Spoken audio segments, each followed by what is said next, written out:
ናዝና ፓሚር እንደ ቀልድ ሲዋሹት የነበሩት ውሸቶች በሙሉ አሁን ወደ እውነታነት ተቀይረዋል። ለምርመራው እንዲመቻቸው ብሎ ተጋብተው እየዋሹ ለተወሰኑ ቀናቶች ቢኖሩም ነገር ግን የናዝ እናት መጋባታቸውን ስትሰማ ፓሚር ለፖሊስ ምርመራ ብለው ለተልኮ እንደተጋቡ እንዲታወቅ አይፈልግም። ስለዚህ አሁን እሷን ማሳመን አለባቸው። እሷን ለማሳመን ብለው ተያይዘው ወደ ቤት ሄዱ። ነገር ግን የናዝ እናት አይኑር ከባድ ሰው ናት። በቀላሉ የምታምን አይደለችም። እንደውም በባህሉ መሰረት እዛው በሀገራቸው ባህል ነገሮችን እንደገና ማድረግ እንደምትፈልግ ትናገራለች። እነሱ እንግሊዝ ሀገር ተፋቅረው ተጋብተው እንደመጡ ቢናገሩም ነገር ግን እንደገና በባህላቸው መሰረት ነገሮችን ማድረግ እንዳለባቸው ነግራ አስፈራራቻቸው። ፓሚር እዚህ ጋር ተልእኮውንም እያስፈጸመ በአንድ በኩል ደግሞ የናዝ ጉዳይ ከአቅም በላይ ሆኖበታል። አለቃቸው ኮሚሽነር ሳዱላም ቢሆን ስለዚህ ጉዳይ እንዲያውቁ አልፈልግም። በአንድ በኩል ደግሞ ታሪክን አሁንም ቢሆን መከታተላቸውን ቀጥለዋል። ታሪክ ሴት ልጁ ዘይነብ ከመጣች በኋላ ቤታቸው ውስጥ ብዙ ነገር እየተቀየረ ነው ያለው። አሁን ዘይነብ ከትምህርት ቤት ተባራለች፣ ግን ደግሞ በአንድ በኩል ፓሚርንም ወደዋለች። ልትግባባው እየሞከረች ነው፣ ምንም እንኳን እሱ ናዝ ሚስቱ እንደሆነች ብታውቅም። በሌላ በኩል አሁን ፓሚር ገንዘብ አስቸግሮኛል፣ የሆነ ሰው ጓደኛዬ ገንዘብ ከለከለኝ ብሎ በጠየቀው መሰረት አደም ሄዶ ያን ገንዘብ ተቀብለዋል። ከዛ ወደ ታሪክ እየመጣ ነበረ። ታሪክ የጀልባ ካፒቴን አሁን አንዳንድ ሰራተኞችን አንዳንድ ስራ እያሳየ ይውላችሁ እንደዚህ ነው መረብ ምጥሉት እያለ እንዴት አሳ ማጥመድ እንዳለባቸው እየነገራቸው ድንገት አደም መጣ። ወንድሜ ያው እንግዲህ ባልከኝ መሰረት ገንዘቡን ተቀብያለሁ። በነገራችን ላይ እኔ አቶ ለበንተን በተመለከተ ውስጤ ጥሩ ስሜት እየተሰማኝ አይደለም ይለዋል። ለምን እንደዚህ ያልክ ብሎ ታሪክ እየጠየቀው ነበረ። ገንዘቡን ልቀበልለት ሄጄ ነበረ። ሰውየው ገንዘቡን ሰጠኝ። ታውቃለህ፣ ሲጀመር ገንዘቡን ማዘጋጅቶት ነበረ። ለምን ሲጀመር ገንዘቡን አልሰጠኝም ብሎ ማስወራት እንደፈለገም አልገባኝም። እኔ እንጃ ደስ የሚል ነገር የለውም ይለዋል። ታሪክ ደግሞ አይ አደም አንተ በቃ ሁሉ ጊዜ ጥሩ ነገር አታስብማ አለው። እንዴ ወንድሜ እኛ እኮ እንዴ እዚህ ጋር እኮ ብስኩትና ከረሜላ አይደለም እያዘዋወርን ያለው በጀርባ እኛ እያዘዋወርን ያለ ነው ህገወጥ መሳሪያና የተለያዩ ኮንትሮባንድ እቃዎችን ነው ወንድሜ መጠንቀቅ አለብን አለው። እና አቶ ለበንት ምን እያመጣ ነው አለው። ከቻይና የሆነ የውሻ ምግብ እንደዚህ ነገር የሆነ ነገር በቃ አለው። ያይ ለበንት እንደ ያስቀኛል እኮ እያለ ታሪክ ይስቃል። በሌላ በኩል አይኖር ፓሚርን ቤተሰብን አምጣ ብለዋለች። ከቤተሰብ ጋር መታወቅ እንደምትፈልግ ነግረዋለች። እሱ ደግሞ ሰው ሊፈልግ ወጥቷል። አይኖር ደግሞ ወደ ኪችን ገብታ ዛሬ ማታ እንደሚመጡ ታውቃለች። ገብታ ሊጥ እያቦካች ነው። ድንገት ወንድሟና ሚኪ እየመጣ ነበረ። ናዝ እንዴት ናት አላት። እኔ ምን አውቃለሁ ናሚክ ታውቃለህ፣ ግን ይፋቀራል አይደለ? ስለሚፋቀሩ ነው እንግዲህ የተጋቡት፣ ምን ይሻላል እያለች ሊጡን ባይል እየመታችሁ ነበረ። አይ እህቴ በቃ እንግዲህ እውነቱን መቀበል አለብን አንዳንዴ እያለ ነው። ድንገት ናዝ መጣች። እማዬ እኔ ውድ ላግዝሽ እንዴ ስላት አትንኪኝ ብላ አይኑር ዞር እያለች ነበረ። እኔ በቀላሉ ይቅር አልልሽም ትላታለች። ናዝ እናትሽ እኮ እንዲህ ናት። እኔ ራሱ ልጅ እያለሁ አንድ ጊዜ የሆነ ነገር አጥፍቼ ለ7 ወር ነበር የዘጋችኝ ጠርቀም ያረገችኝ። በቀላሉ ይቅር የምትል ሰው አይደለችም ይላታል። ዞር በልልኝ ትላለች። አይኑር ስራን እየሰራች እማዬ በጣም ይቅርታ እንግዲህ ብላ ናዝ ወደ እናት ተጠጋች። ያሳዝናል። ስታስቢው በእንደዚህ አይነት አረፍተ ነገሮችን የምታስተካኪ ይመስልሻል? በጭራሽ የማየውን ነገር ነው ልሽ አድርጉ የምላችሁን ነገር በሙሉ ታደርጋላችሁ እያለቻ ነው። ድንገት ነሂር ደወለችላት ለናዝ። ናዝ ስልኩን አየችው። ፊቷ ተቀየረ። መጣው አንድ ጊዜ ብላ ወደ መኝታ ክፍሏ እየገባች ነበረ። ወደ ውስጥ ገብታ ትንሽ ራሷን ለማረጋገጥ ከሞከረች በኋላ አነሳችው። ነሂር የኔ ቆንጆ እንዴት ነሽ ስትላን ነበረ። ያዝ ነገሮች እንዴት ናቸው? አላወራንም ነበር እኮ አለቻት። ዋው ምን በእናትሽ እማዬ እኮ እዚህ ጋር ትንሽ ግርግር ፈጠረች። ይስተካከላል ባክሽ። ለበንትን ስታዩል ጊዜ ይነሳባታል፣ ግን ደግሞ ያው እስከ መቼ እንደዚህ ይቀጥላል ብለሽ ነው። ብቻ ግን ደርሰናል። በጣም ተነፋፍቀን ነበረ። አብረን ያለ ነው አለቻት። ከለበንት ጋር ያለው ነገር እንደሚሻሻል ተስፋ አደርጋለሁ የእናትሽን የለበንት ጉዳይ አለቻት። ለበንት ያስተካክላል አታስቢ፣ ጎበዝ ነው በጣም እሱ ያቅበታል እያለቻት እየሳቀች ነበረ። ከት ብላ ስትስቅ እናቷ ድምጿን ትሰማና ናዝ ምን እየሆነ ነው ያለው ስትላን ነበረ። እማዬ ቆይ አንድ ጊዜ መጣው ትላለችና ስልኩን አውርዳ ከዛ እኔ እንግዲህ ደስ ብሎኛል ያዝ አንቺ ስላለች ደስ ብሎኛል ትላለች።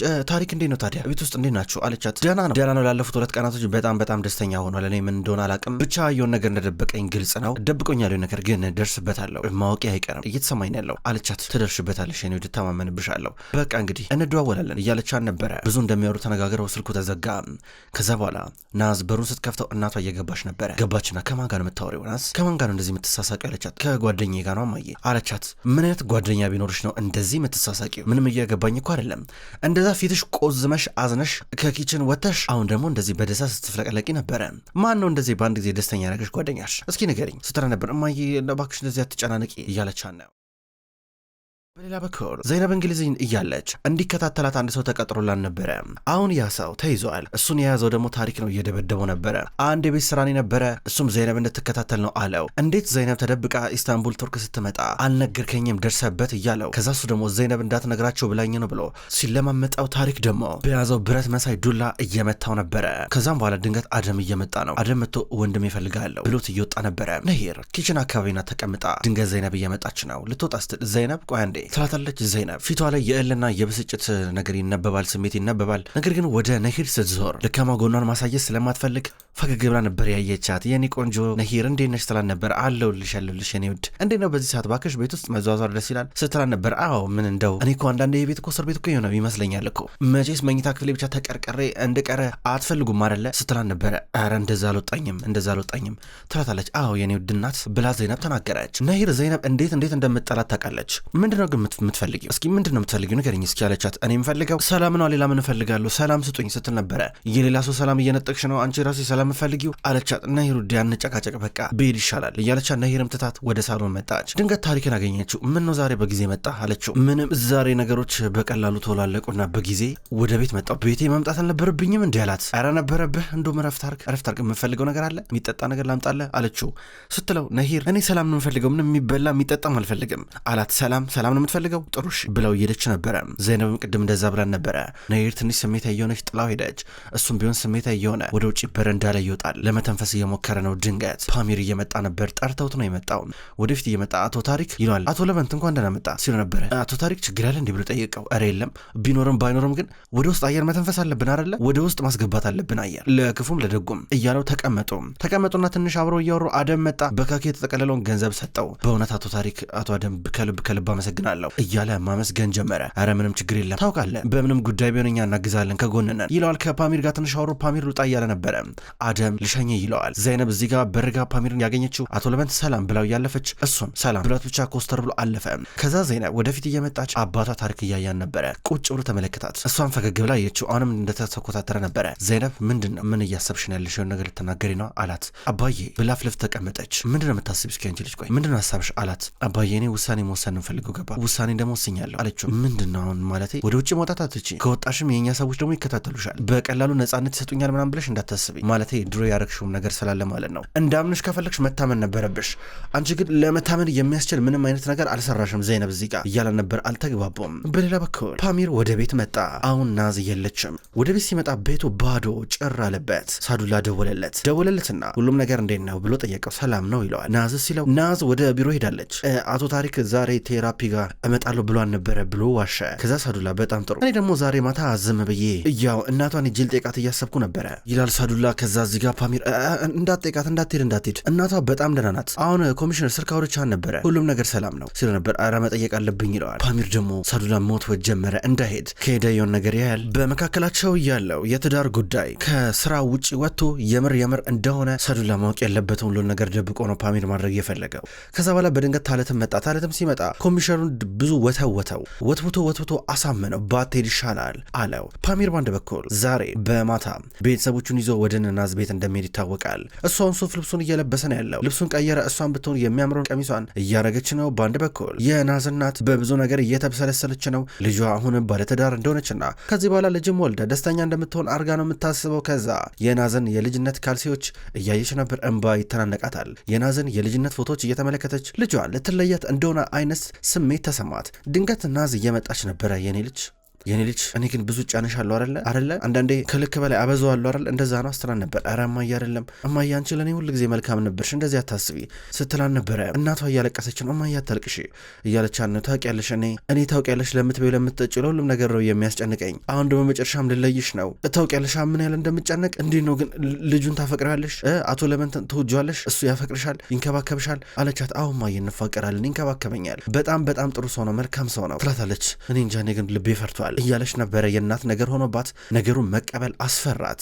ታውቂያለሽ ናዝ የሁላ ነገር የማስበው ሁልጊዜ መጥፎ ነገር አይምሮ ስለሚያፈልቅ ሳይሆን ስለምወድሽ ነው ትላታለች። ናዝ ደግሞ እናቷን ይቅርታ እየጠየቀቻት ነው። ይቅር በይኝ እያለቻት ነው። አንቺን ደብቄ ስላገባሁት ብላ ይቅርታ ጠየቀቻት። ከዛ መሳሳቅ ደግሞ ጀመሩ እና ፍቅራችሁ ለትዳር የሚያበቃ ነው አለቻት። አሁን እማዬ ለትዳር የሚያበቃ ስለነበርኩ ነው ያገባሁት ትላታለች። እና ታምኚዋለሽ አለቻት። ከዛ ናዝ አሰበች በጣም ነው የማምነው እያለቻት ነበር። ይህን ጊዜ አይኖር የሆነ የአንገት ሀብል ሰጠቻት። ከዛ እሷ የአንገት ሀብል ወይ በጣም ያምራል ብላ እያደረገችው ነበረ።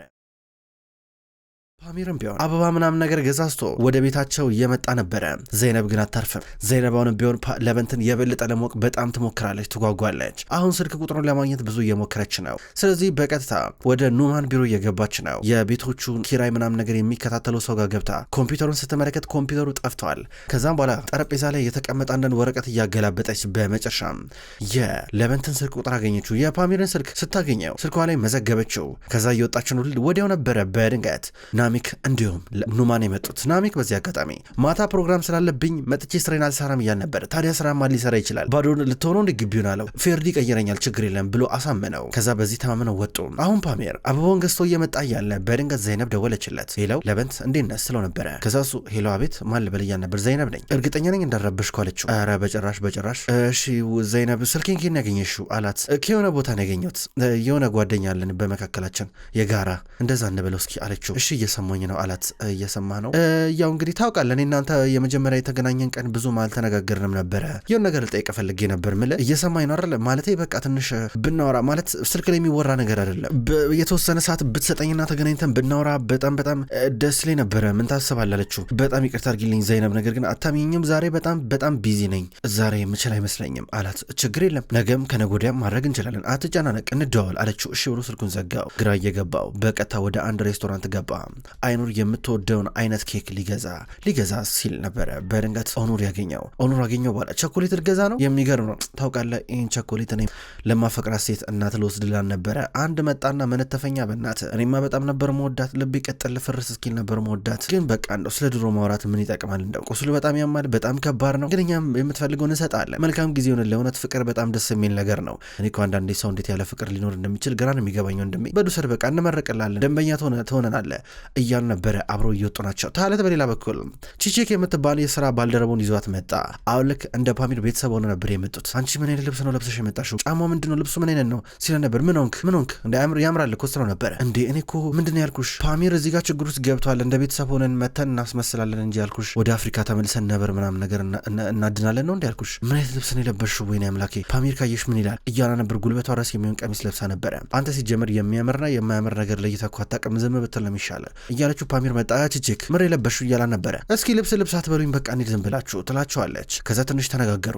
እኔ አሁን እንደ ወንድም ሆኜ ነው የምሄደው። ቤተሰባችንን ከአመታቶች በፊት በመኪና አደጋ ምናምን ነገር አተናቸዋል። እሷ ደግሞ የኔ ባለቤት ትሆናለች ማለት ነው። እንደዛ ነው የምናደርገው፣ ምንም ነገር እንዳትሳሳቱ እየተባባሉ እየመጡ መሸ። በረጋ ሲደርሱ ድንገት ኦኑር መጣ። አንተና እንዴ ቅድም የቀማኝ እኔ እንደዛ ስለፈለፈ የነበረው ቸኮሌቱን አምጣ ብሎ ታገለው፣ ብዙ እየታገለው። በአንድ በኩል በድንገት ከላይ ሆና የምትመለከታቸው አይኖር ነበረች። ናዘም ቀና ብላ እያየቻቸው ነበረ። ከዛም በኋላ ድንገት አይኖር በቃ አስታውስቶ ቸኮሌቱን መልስለት አለችው። ኦኑር ቸኮሌቱን ወሰደው። ባዶ እጃቸውን አበባ ብቻ ይዘው ገቡ። አቤት እንደገቡ አይኖር ማት ሰው ነበር የጠራችው። ብዙ ሰው ሲገቡ ደነገጡ። እንዴ የት ነው የመጣ ነው ይላል ታለት። ግቡ ሁላችሁም እየተባባሉ እየገቡ ቤተሰቦቻቸው ይታሉ ብላ አይኖር እየጠየቀች ቤተሰቦቻችንን ከ10 ዓመታቶች በፊት በመኪና አደጋ አተናቸው ነበረ ብሎ ታለት ተናገረ። በጣም አዝናለሁ ግቡ በቃ አለቻቸው። ወደ ውስጥ አስገባቻቸው። ፍጥጫው ቀጠለ። ታለት እንዲሁም ቺቺክ ይነጋገራሉ ጎን ለጎን። ከዛም በኋላ አሁን ናሚክ ጥያቄ የጠየቀ ነው። ታዲያ እንዴት ነው ምን ታስባላችሁ እያሉ ሲጠይቋቸው ስለ ለንደኑ እንዴት በፍቅር እንደተገናኙና እንደተሳሳቡ ሲያወሩ አይኖር እኔ ድሮ ታሪክ ምንም አይሰራልኝም ወደፊት ስለሚሆነው ነገር አውሩ ትላቸዋለች። በአንድ በኩል ናዝ ደግሞ ቡና ልታመጣ ልትሄድ ነው። በድንገት ለፓሚር ቴክስት ገባለት ከዘይነብ ነው የገባለት። ከዛም በኋላ አየውና ስልኩን ደበቀው ከተተው። ምንድን ነው አለችው። እሷ ሜሴጅ ነው አላት። ሜሴጅ እንደሆነማ አውቃለሁ ከማን ነው አለችው። ምንም አይሰራልሽም እያለ ነበር። ተናደደችበት። አሁን ቡና ልታፈላ ውስጥ ገባችና የእሱ ሲኒ ውስጥ የእሱ ቡና ውስጥ ማት ጨው ጨመረችበት። መታሎልም ሰጠች፣ ለሱም ሰጠችው። ከዛ ቀመሰው። ኃይለኛ ጨው አለው ውስጥ ወይኔ በጣም ይጣፍጣል እያለ ነበረ። ምርር እያለው ትስቅበታለች። ከዛ እሱ ጭልጥ አረገውና እያሰረ ነበር። አይዞ ይሉታል። ጎሮሮን እየያዘ ነበረ። እሷ ብላ ትስቅበታለች። ከዛም በኋላ አሁን ታለት እንዴት እንደተገናኙና ወደፊት ስላለው ነገር መናገር ጀመረ። ከዛ ጸደቀላቸው። መተቃቀፍ ጀመሩ። ቀለበት ተሳሰሩ። ከዛም በኋላ ፎቶ እየተነሳሱ ነበረ። ከዛ ናሚክ ፎቶ እያነሳቸው፣ በአንድ በኩል ሌሎቹም ደግሞ እነሱን ፎቶ ሲያነሷቸው ነበረ። በሌላ በኩል ዛሬ ታሪክ ቤት ውስጥ ለስራ የሚያወሩት ሰዎች ተገኝተዋል። ትንሽ ውጪ ከተዝናኑ በኋላ ወደ ውስጥ ገብተው አሁንም ቢሆን ታሪክን የሚጠይቁት አንተ ስራ ስትሰራው ላይ በዘመር ነው ይሄ በዘመር ለስራ የሚባለው ነገር ድሮ ያለፈበት ነው እያሉ ይናገሩታል። ከዛ እሱም ቢሆን አያገባችሁም እያለ ነበረ። ከዛውን ያሰበው እሱ ያው ፓሚርን መጠቀም ነው። ፓሚር የሎጂስቲክ ስራ ስለሚሰራና መኪኖችን ስለሚያስገባ እሱ በሚያስገባው ጀልባ ውስጥ ወይም መርከብ ውስጥ ህገወጥ መሳሪያና ኮንትሮባንድ ነገሮችን ለመጠቀም ነበር ያሰበው። ቱፋኔን ነገር ሰማ፣ በፍጹም አልወደደውም። ፓሚር ባንድ በኩል እቤት መጣ። እቤት ሲመጣ ቤቱ ባዶ ሆነበት፣ ጭራ ለደበረው። ከዛም በኋላ ናዝ ጋ ደወለላትና እንዴት ነሽ አሁን አላት። ደህና ነኝ አለችው። ከዛ እሱ አመለጠውና ካፉ ያው ቤቱ በጣም ጭር ብሏል አላት። ከዛ እሷ ሄድፎን ነገር አድርጋ ሙዚቃ ነገር አከፍትም እንዴ አለችው። አረ ለማለት የፈለጉት ቤቱ ያላንቺ ባዶ ሆኖ ለዛ ነው አላት። ደነገጠች። ምን እስኪ ድገምና በለው አለችው። አረ ምን አልኩኝ? ምንም እኮ አላልኩም ይላታል። አሁን ያልከውን ድገምና በለው እያለችው ነው። በጣም ደስ ብሏት እያዝን ይልሽን መደጋገምና ነገር አልወድም በቃ ደህና ደሪ ብሎ ስልኩን ዘጋው። ከዘጋው በኋላ ደስ አለው፣ ፈገግ አለ። የሆነ ስሜት እየተሰማው ነበረ። እሷን ብትሆን ደስ እያላት ነው። ፈገግ ብላ ታስባለች። ውድ ተመልካቾች እንኳን ወደ ቅመም ስቶሪ የዩቲዩብ ቻናል በሰላም መጣችሁ። ተመልካቾች በዛሬው ዕለት መርማሪው የተሰኘውን ድራማ ተመልክተናል። ውድ ተመልካቾች መርማሪው ድራማ በቅመም ስቶሪ የዩቲዩብ ቻናል ወደ እናንተ በዚሁ አቀራረብ ዘውትር ይደርሳል። ቪዲዮቹ ወደ እናንተ ሲደርሱ ላይክና ኮሜንት እያደረጋችሁ እንድትከታተሉ በትህትና የምጠይቅ ይሆናል። በቀጣይ በሌሎች ቪዲዮዎች በድጋሚ እስከምንገናኝ ድረስ ውድ ተመልካቾቼ በያላችሁበት መልካም ቆይታ ይሁን።